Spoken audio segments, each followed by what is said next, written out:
Hello YouTube, this is Sam Gerrans from CONDONING.com. Today is Thursday the 27th of January 2022 and a couple of things. Firstly, we've got in the building that I'm in lots of work going on, so you probably hear crashing and banging, but if I don't make this video now I'm not going to make it, so I hope we can get through it without too much sort of distraction and destruction. And the subject I want to talk about today is really to do with, well, it's based on a comment by a young man who was saying, you know, how do you get married? How do you put up with it in today's environment with everything that's going on? As a young man, you know, I mean, it's natural. You grow up, you want to get married, you want to have children, you want to create a family. It's something God's put in you, and you know how difficult it is at this time. I don't normally do requests as such. Because I'm not into the idea of kind of setting myself up as a mullah or, you know, somebody who dispenses personal advice or anything like this. What I've tried to focus on in my work is to present a methodology and to help people who wish to look at that, to learn it and to apply it to themselves, their own lives. But this is such an important subject, and I'm just going to give you my opinion. This is my personal opinion, all right? This is, I'm entitled to have an opinion, so this is my opinion. I'm not dispensing, you know, legal advice. I'm just saying what I think. And what I think is I think it's almost impossible right now. My honest opinion is that civilizations go in, they're organic. In a nutshell, what we're taught about history is that we started off as nothing, and then nothing exploded into everything. And the point of, we sort of evolved from nothing to something. And where this was always going, apparently, if you believe this story, is to evolve into humans who believed in evolution, basically into libtards. That's where it was all going all the time. That was the whole history is about. Now, this is obviously nonsense. It's clearly nonsense. And what is true is that what the ancients believed is that we've been through ages. And there was the Golden Age, and then there was the Silver Age, then there was the Bronze Age, and then there's what we're living in now, which is the Iron Age, which is the Dark Age, the Age of the Wolf. This is the Kali Yuga, as the Hindus have it. We're living, we're not at the apogee of all development. We're at the nadir of all devolution and sort of destruction and dissolution. That's where we are. And you have to understand that. And it's very easy to miss this, because the mythos of science will have you believe that science, we are now scientific, and all the previous ages were not scientific. But science, and they point to, I'm sort of diverging from the point, but we'll get back to it. They point to all the stuff, you know, iPhones and computers, and see, this is science. Therefore, we are more advanced than anybody who has ever lived. Therefore, the ideas of democracy and equality and so on are thereby proven to be correct. Now, this is a similar sort of mental dissonance as the traditionalists would have you believe, with his application of hadiths to revelation from God. This is a quantum leap, if you'll excuse the pun. What is the case is somewhat different. What we have is technology. Technology isn't science. Technology uses some of what science comes to and then just applies it on a utilitarian, pragmatic basis. If it works, they'll use it. And science is it appeals to a mechanistic view of the world, and it tries to see, or at least it did, it tried to see science, it tried to see everything in a way of sort of like a big sort of Lego machine that all worked. Now it's moved on to things like quarks and quantum theory and all the rest of it. But the fact is that we've been through these cycles before, okay? And what I'm trying to do is, I'm just going to get back to the men and women thing. We've been through this before. It's not that women were always oppressed and, in inverted commas, and now we've reached the apogee, the zenith of all freedom and knowledge, and now women have been emancipated. We've been through cycles. And what you have to understand is that when women are going to hate this, actually this isn't for women, this is a discussion for men. So if you don't like it, I'm sorry that you don't like it, but I really don't hugely care, because to understand it is important. We have been through this before, and if you read people like, for example, Julius Evola, or if you look at Francis Yockey, or if you look at René Guénon, this knowledge is there. I'm not making this up. People have known this. It's elided from the democratic, narrative. But the truth is that when women are quote unquote emancipated, that's just the step before total implosion. There's a guy called Glubb as well, has got a leaflet on this. This is known. This goes in cycles. Civilizations are organic, and we have been descending over the ages. We haven't come up from monkeys up to human beings. No, we started higher than we are, and we're actually in a kind of state of deconditioning, of devolution, of destruction. Look at languages, for example. I mean, this is what my background was originally, is in language. If you look at the difference between, say, Old English and current English. Current English is prosaic. It's like Lego compared to versions of Old English, Middle English. Same with my background was in Russian, so I looked at, I'm not an expert on it, but I spent some time looking at Old Church Slavonic. The grammar of Old Church Slavonic is a nightmare compared to modern Russian. I mean, modern Russian has got 6, actually 7 cases if you include vocative. But if you look, and all the adjectives and everything change like Latin. But if you look at Old Church Slavonic, modern Russian with all of its supposed complexities is a walk in the park. It's a breeze. So things are not kind of increasingly becoming complicated. They're actually simplifying. They're degrading. That's the truth of it. So you really need to understand where you are. Where you are in terms of the big picture is in a civilization that's imploding, that's reached a point of collapse and destruction. From the Quranic point of view, that's correct. If you look at the sins, if you look at my work, the God Protocol, which I'm not trying to sell it to you, you can download it for free from Quranic.com, and look at where we are, in terms of the roadmap. So that's where you need to understand the idea that, and I'll sell this to you as progress. Progress is a religion. You have to really believe in it. It's a nonsensical religion, and a bit like democracy is a nonsensical religion. It's always changing its meanings and so on. So, and all of that to say that you have to understand where you are in the big picture.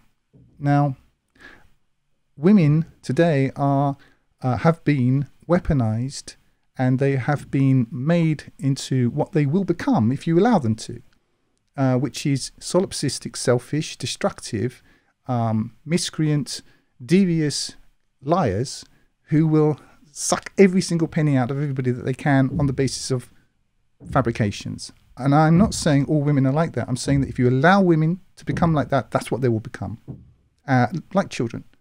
That's precisely what they will become. There's no way out of that. And men, you could say some comparable things about men, and probably it's men's fault ultimately, because women will follow.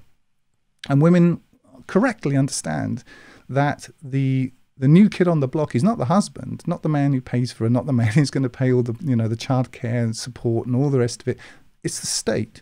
So she's essentially married to the state. And when I say the state, I don't mean the people that you vote for, think you vote for. It's the real state, the deep state, the system that is always there no matter who you vote for. That, okay, the kind of the operating system. She completely correctly understands. She's not stupid. She understands that, I can game this system.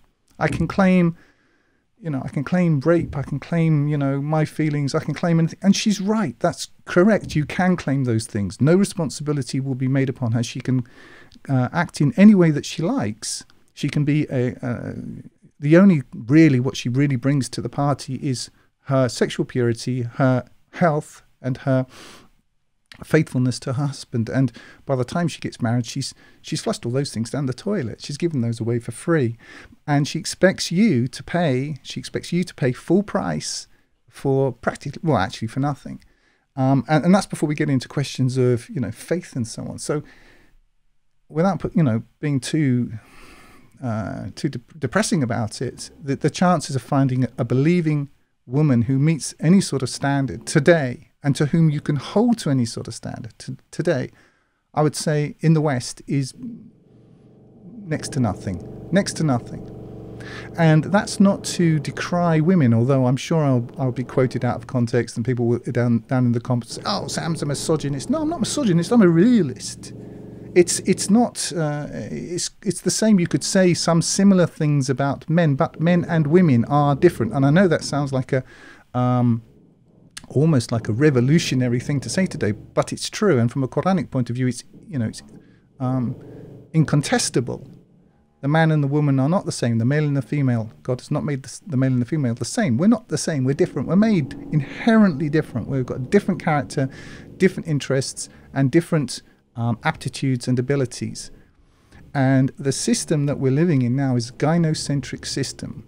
It's about state, it's about government, it's about external controls. And the best that you can be really in this system in the West as a husband is basically, all right, let's put it this way, and I've written about this elsewhere. The way it works is this. The state is basically the pimp, okay? The woman, all women now in the West, whether they want to be or not, and I'm not saying there aren't some good ones, there are amazingly, but in the generality, the system is set up as she's basically the whore, okay? And you're the client. And the state and the whore are working together against you to get all the money out of you. And there are reasons for this. One of the reasons for this is that it stops men who, have agency, who are able to plan ahead, who are able to think strategically, stops them from gaining any sort of insulation against the state. It keeps the whole party going, lots of money being turned around, everybody being kept poor. It means that at any time the woman can just claim on the basis of changed feelings that she's not happy anymore, and that's you done. That's your life done, finished, gone, finished. It's just family courts, injunctions against you, liens against your property, all the rest of it, and the loss of your children. The woman will always get the children, although if you look at men who are brought up by single mothers, it's a crime what's happening to them. The person who's least qualified and least able to support the children financially is the one who has to get them, and she has no responsibilities, of course, as regards the money that he has to hand over. Now, what I'm saying, a lot of men will recognize from what I'm saying their own lives. This isn't my life, incidentally. I'm not just talking here from a sort of a point of view of, who hurt you, bitter, and all of that. That's not the case. I didn't have that experience particularly. I have been married twice. I live with my second wife, and my first marriage was, I would say, my first wife was basically not a believer. She's a materialistic person, and but she was Russian also. So I've never been married to I've never been married to a Western woman, and the idea that in the East everything is kind of rosy, that's not true, but there are things that are different here, certainly. And what's different here is the state is less eager to get involved. That's true. So women understand how it is. They just do it, and it's their nature to. And if they didn't, they wouldn't survive. Women have to be, well, you can describe it in different ways, but, quick, able to change on a dime when things change. And why not? Because historically, genetically, one army went, all the men went off to war to fight whoever it was, and the women said, I'll be waiting for you, darling. And they all got murdered and killed. And the new army, the victorious army came into town. And the women, within a week, they were sitting in the cafes dating these soldiers. I'm not criticizing that. It sounds as though I am, but I'm really not. I'm just saying this is how it is. If women weren't like this, they wouldn't have survived. They don't have the physical strength that men have got. And unless a lot of men create a society and we all pretend that women are just as good as men at all these things, and it's all held together by men, unless you've got that idiotic society which we've got right now, the disparity between men and women is obvious. It's just obvious. And if you point out these obviousnesses, if you can say that, then you're just called names. It's not that you're seeing it as it is. You're a misogynist or a hater or some sort of phobe of some kind. I'm not. And as I've said in other talks, most of my money, my time, my sort of time outside of work and all the rest of it, energy, nerves, all the rest of it, is dedicated to women, my wife and my daughter. So it's that they're the majority focus of my time and energies and all the rest of it outside of my work. So it's not this, but you have to see things as they actually are. So I'm trying to get round to the point. Firstly, we're living in a time of basically wholesale degradation. Okay, the women are degraded completely. The next thing is that if you find one that you like and she believes in God or says she does or manages to kind of convince you that she does or whatever it is, she's going to expect to be able to keep her social media life and all this going while you're paying for it. So she's keeping her options open. Women are hypergamous by nature, and they have to be. They're always trying to kind of trade up. And whereas men work within business or, ambitions, work, in the world, women work men. That's what they do. They'll gaslight you now and say that's not true, but it is true. That's precisely what they do. And that's again, natural. But in a society which is completely degraded, in a world in which the women themselves have been allowed, and it is allowed by the men to degrade themselves and to disavow the very thing that makes them wonderful, the things that they actually had that were worthwhile, the chances of finding one that is of any use or any virtue are next to none. And we're not guessing now. I'm not making this up. This isn't just a sort of subjective rant. We've got it all online now. We've got it on social media. They'll publish it for anyone dumb enough to look about what they're like. We didn't know before. Well, we know now. Just go on TikTok for half an hour. See what your opinion is. They're addicted to attention. They don't have the objective, unless, obviously God guides whom he guides. But let me put it this way. The Quran is directed to men, 99% to men. So grammatically, there's no arguing with that. And as the leaders of society, there's no way out of it. And women in a society which is like that will comport with it. They just will, because they adapt. They have to. But in this society, to sort of play Muslims, to play Islam, in a society which, this isn't an Islamic society, it's not a believing society, it's a satanic society, that's what you're living in. And to say, well, I am a believer in this or a believer in that, well, nice for you, but the police are still going to come and take your children away and your money and make your life a living hell on the basis of her next, batch of social media sort of fare or whatever she's watched or whatever she thinks or whatever. And a woman's emotions are easily manipulated, as any marketer will know. And again, I'm not guessing, just go into any shop, any supermarket and look at the magazines. It's all pictures of women's faces. Women, as Oscar Wilde said, the thing that men and women have in common is that neither of them trust women.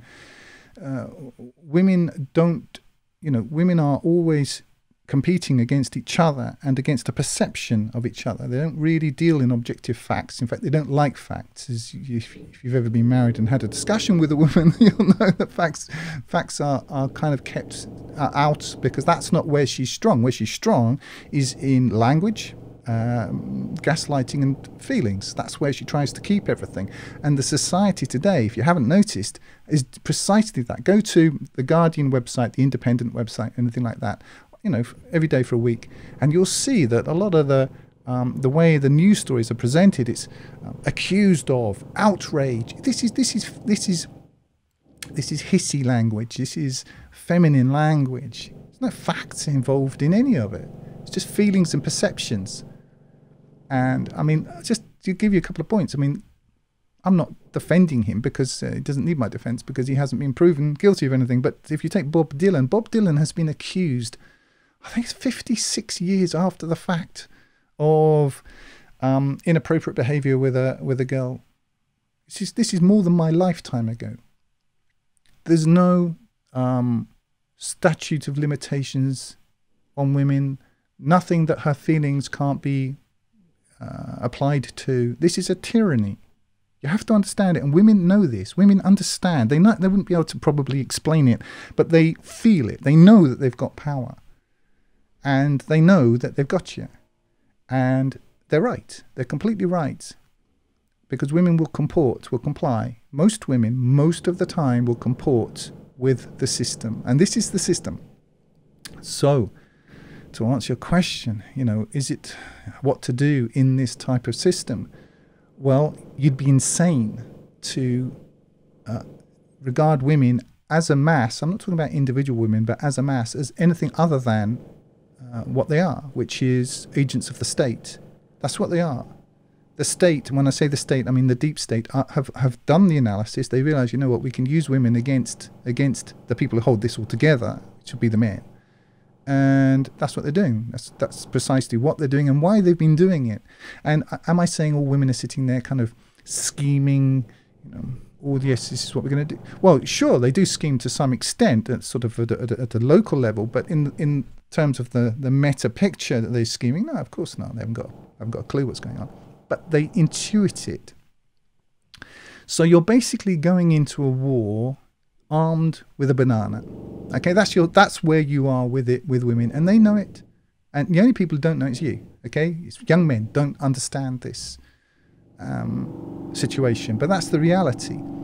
And am I saying that all women, like this, or are all women, in support of this? No, I'm not saying that. But women will stick together because they understand that the franchise. There's only one source of real support here. There's only one source of income. Women are basically an algorithm for extracting resources from men whilst trying to make them feel like they're getting a good deal. Okay, that's basically how it works. Okay, and in a righteous traditional society, you would be getting a good deal. It's what we call in Russian dash na dash. It's give and take. You provide resources, she gives what she's supposed to give, which is her purity, her loyalty, her health, her childbearing abilities, and she's, fully focused and committed to the family. Okay? Now, what you've got now is men are still being required to be traditional men, but the woman wants to be a new woman. She wants to be a modern woman. She is, if you'll listen carefully, you'll never hear the word responsibility ever applied to the woman in the public discourse. It's all about rights, because that's what she thinks it is. She doesn't equate the fact that, men have responsibilities. We actually have to do stuff. So that's the situation that you're in. And again, just to give it the big picture, this is a point that we've been at before.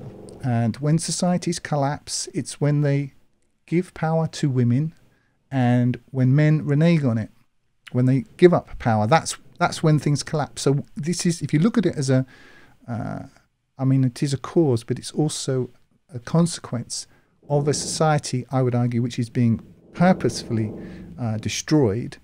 What you're trying to do is almost looking on the dump, trying to find some sort of something which is still got some value. You may have strike lucky, as they say, and find something of some value, but you're still on a dump. And at any time, that woman can just claim anything, any feelings. And also, those feelings could be placed in a context which is changing, that you can't possibly anticipate those changes. How things were 20, 30 years ago doesn't matter, because now it's all changed and people are being condemned, they're being imprisoned, they're being convicted on the basis of things which weren't illegal at that time, and nobody cares. It's a tyranny. That's what it is.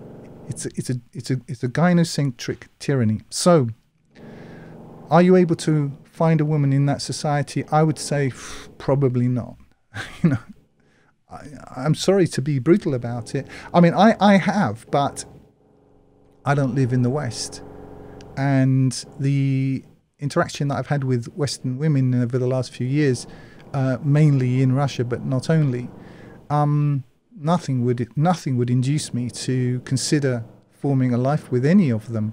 Some of them, reasonably nice people, etc. But you can see they've been feminized. If they've been to university, they're weaponized, and you can't help them. And they may virtue signal to you. They may sort of, try to kid you on that they're a traditional woman, a conservative, and all the rest of it. But she's always got the red button she can hit at any moment. That's the system that you're living in. But you're still being made to pay. Anyway, all that to say, I'm going to look at a couple of verses, because I mean this is a terrible one. It's a really tough one. But my view is that there is no way out of this, and at this time, frankly, you're better off dedicating yourself to God. That's my view. Now, all right, for myself, okay, I found a wife, and I'm very happily married, and all of that. But my wife she's feminine. She's not polluted with this ideology. She grew up in Kazakhstan. She's Russian, but she grew up in Kazakhstan in a very traditional environment. And so her formative years weren't spent, looking on TikTok and Instagram and all this sort of stuff, because they didn't exist then. And she grew up in an environment which was what you would call traditional. So although she is Russian, she's got what you might call Eastern, sort of instincts. Now, the traditional structure, it doesn't mean you can just, say, oh, great, this works for me. There are responsibilities for you. You have to take those responsibilities. So it's not a game. And the other part of it, of course, is that men are not really very good at taking that responsibility in the West, to be fair. Anyway, as to wrap this up, I just want to say, especially as this drilling is getting almost unbearable, I would say that really the only way out of this is to concentrate on your own taqwa, on your own fear of God. And a good way out of this is fasting, and to become, through fasting, through self-discipline, the kind of man who is able to change a society for the better. I don't know if that's really possible now. I think personally that it's too late, but this seems to me a remedial sort of response. And I would suggest a couple of verses. One would be 2:186, and I'm reading from the screen here from reader.coronite.com. And when my servants ask thee concerning me, I am near. I respond to the call of the caller when he calls to me. So let them respond to me, and let them believe in me, that they might be guided. Now this verse is sandwiched between two verses, both of which deal with fasting. And I think that has to be significant. So that would be one verse I would look at. Another verse is, it's chapter 2, 221. I'll put links to these in the drop down below so you can go straight to them. And marry not idolatresses until they believe. Well, you can hardly find a woman who isn't an idolatress today. What do you think this whole system is? It is idolatry. Excuse me. And the woman herself is one of the key idols. And a believing slave girl is better than an idolatress, though she impress you. And give not in marriage to idolaters until they believe. Well, looking today, even you have women, virtue signal with the Islamic kind of address and so on. But if you look what they're doing, if you look how they lead their lives, it's fundamentally solipsism. They're basically worshipping themselves. And a believing slave is better than an idolater, though he impress you. Those invite to the fire. And God invites to the garden and forgiveness by his leave. And he makes plain his proofs to men that they might take heed. I won't kid you, of course it's tough. And as a young man, 22, 23, 24, 25, it's really tough. I know. I mean, I'm 54 now, but I remember. So, you know, I get it. I really do. But if you want the answer, this is it. I don't think there is. I could say, yeah, go out and find, you know, believing woman, someone who says inshallah occasionally and wreck your life. But I think if you work on the assumption that that's impossible now, and just be happy if you're proven wrong, I think that's a better assumption. And also to understand it in the context of a total depraved society that's on the downswing. This isn't progress. This is depravity. That's where we are. And the next one is chapter 4, Surah 4, verse 25. And whoso among you has not the means to marry free believing women, then from what your right hands possess of believing maids. And God knows your faith. So in an environment where there was still slavery, I mean, we still effectively have slavery today, but official slavery, this was a sort of a less good choice. You are of one another, so marry them with the leave of their people, and give them their rewards according to what is fitting, they being chaste and not fornicators, nor taking secret friends. But when they are in wedlock, then if they commit sexual immorality, upon them is half of what is due the free women of punishment. So in an environment where slavery is still part of the formal narrative, if you married a slave girl, because she was less free than a free believing woman, if she was sexually false to you, then her punishment was half that of a free believing woman. That is for him who fears hardship among you, and that you be patient is best for you. And that you be patient is best for you. This is the point that I was getting to. I would say that that's the key to this. And God is forgiving and merciful. I know that's probably not what you want to hear. It's not really what I want to say. But this is, unfortunately, the situation that we're living in today. Obviously, there are tendencies online, it's not difficult to find, the sort of MGTOW stuff and all of that, and men going their own way. And you can understand why men are doing that. Of course, they're being completely abused by the system, and seeing as they're the ones who create the wealth and pretty much everything that women benefit from, to then be turned around, for them, everyone to turn around and accuse you of being the the sort of the evil one here. Men are getting sick of it. If you notice in universities now, competent men are less and less going to university because it's not worth going. It's not worth going. Having to get hugely in debt to be indoctrinated into the wonders of delusion.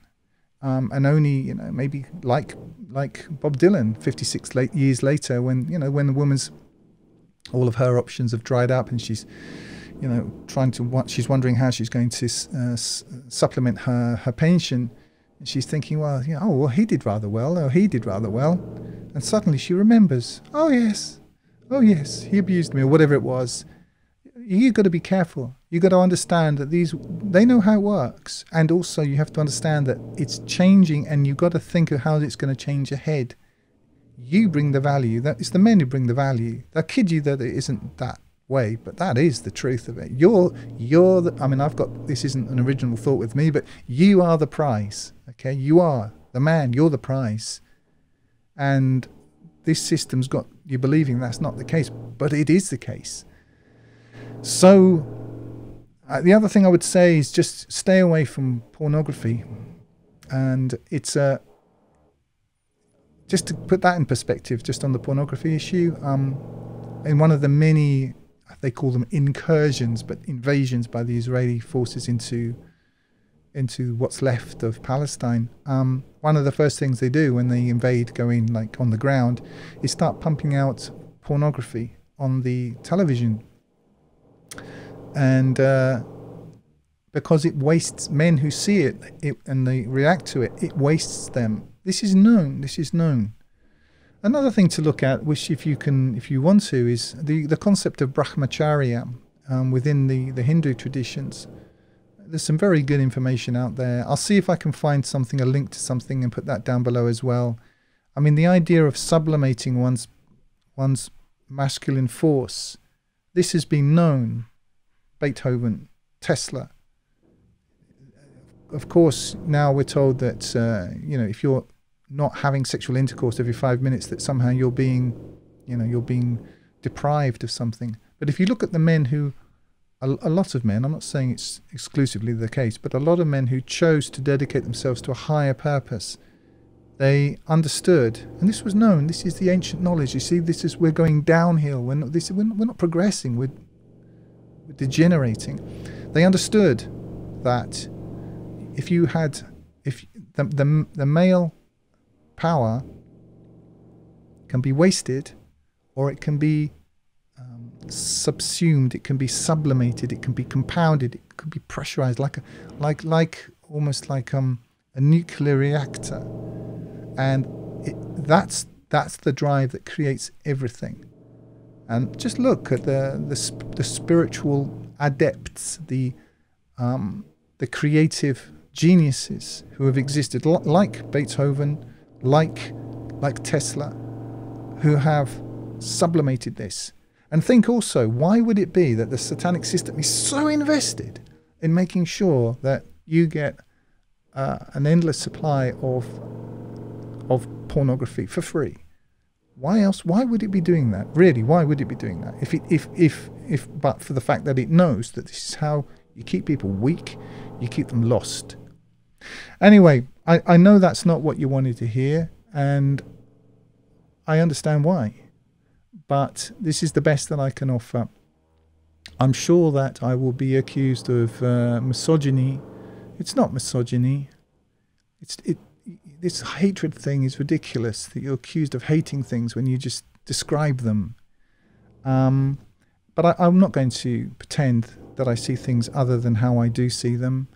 And I'm not for a moment decrying or dismissing women's talents and abilities. They certainly exist, and they're wonderful. As I say, I spend most of my time outside of my work with women, well, with females, my wife and my daughter. But they're not the same as men. And to confuse them is not tolerance. It shows a want of discrimination, and discrimination in the true sense, the ability to see the differences between things. And for me, the male-female power is in the polarity. It's in the difference. This system wants you to treat women as comrades. There's no difference between you. They're insinuating women into absolutely every area of male provenance. Be it sport, there are no men's clubs you can just go to. There's nowhere that women are not there. Snooker games, they've got women judges and women. It's ridiculous. Football games, you can't watch a game. I don't watch football, but one of my brothers really does, and he noticed this is a lot. You've got female commentators. Why don't they just go and get on with their own stuff? If you want to play football, go and play football, fine. But no one's going to watch it because it's not very good. But I would say, just practice objectivity in your own life. You don't have to be against women. I'm not against women, but failing to, or refusing, perhaps is a better word, to comport with a narrative of total delusion, and that is what it is. I wouldn't say that's just your right. I would say it's your obligation. And this system will try to make you pretend that what it says is true, and it isn't. Don't believe us, not your own lying eyes. And so there's a lot to be done there. But I would say at this time, given the kind of the surrounding narrative, it's almost impossible. And I would say that, you should concentrate on these verses, and you may be surprised. When you sublimate your force and dedicate it to a vision beyond women. And anyway, just say on that point, women don't like it when men are focused on them. They don't. Women find attractive men who don't really care about them. Okay, it's just a fact. Because if you overly care about them, it shows that you're weak. And women don't. Women are genetic climbers. They're looking for stronger genes, higher intelligence, better provision capabilities, better protection. That's what they're looking for. They're always making that analysis at every single point. So if you're dependent upon women, if you're what they call like a beta male, okay, she will despise you. But you don't want to kind of pretend to be somebody who isn't like that just to get her attentions, because that's the same sort of thing, but just at one step removed. What you want is not to care. Just get focused on precisely what you're doing. Look past women. Women are an augmentation to a mission. In best case scenario, they're not a mission. You make women into a mission, you're damned before you start, believe me. So get focused on what's true. You know, focus on your goal. And in my case, and what I advocate, that is the Day of Judgment. Get completely hitched onto that. And you know, if women become a part of that, or if wife becomes a part of that, great. But don't make that the focus, because you're damned to fail. Anyway, I'll wait for the tsunami of name calling and all the rest of it, and I'm sure that'll be pleasurable. But I was asked this question. I do think it's an extremely valid question, especially at this time. It's an incredibly difficult one, and it's easy for me to say this because I am happily married. But I don't think it would be possible if I lived in the West. I think I was very blessed to meet my wife. I had met a lot of women before. I do have a past. I don't hide this. I don't go into the details of it because I think it's just sort of glorifying, something I don't want to talk about. But it's true, certainly. I mean, I repented at a particular point in my life, having become really sick of it all. And women were a part of that. There were a few things that were that fed that. Partly being around very, very rich people, very, very wealthy men, who's part of my work, and realizing how really insipid that was. And secondly, glutted with the female thing, just again, how insipid it really was. And thinking, this isn't me. This isn't what I am here for. I'm here for a higher purpose. I've always known it. And abandoning those things and focusing on what I can see, what's true for me inside. And in my case, God provided me with the right woman for me. I'm not going to say that's necessarily going to be the case for you. I don't know. I do know, though, that great men have done great things without women. But I do know that if you want a short road to hell, start changing yourself in order to please a woman, like this society does. There's no happy ending there.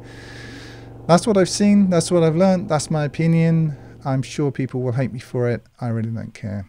Anyway, that's it for now. I hope it helps, and I'm going to try and drop another video in a day or two. Bye for now. If you're listening on YouTube, you can download my full translation of the Quran and all other work free using the button in the top right hand corner, or buy the hard copy there at 10% less than on Amazon. You can download the audio from my YouTube videos to your mobile device using the links in the drop down below. I recommend meetquranites.com to connect with other Quran alone believers. Like if you like, comment if you have something constructive to say, and subscribe to get more each week. And use the link in the drop down below to donate if you would like to help me keep doing this. And remember, this life is short, eternity is long. If you want good trees, plant good seeds.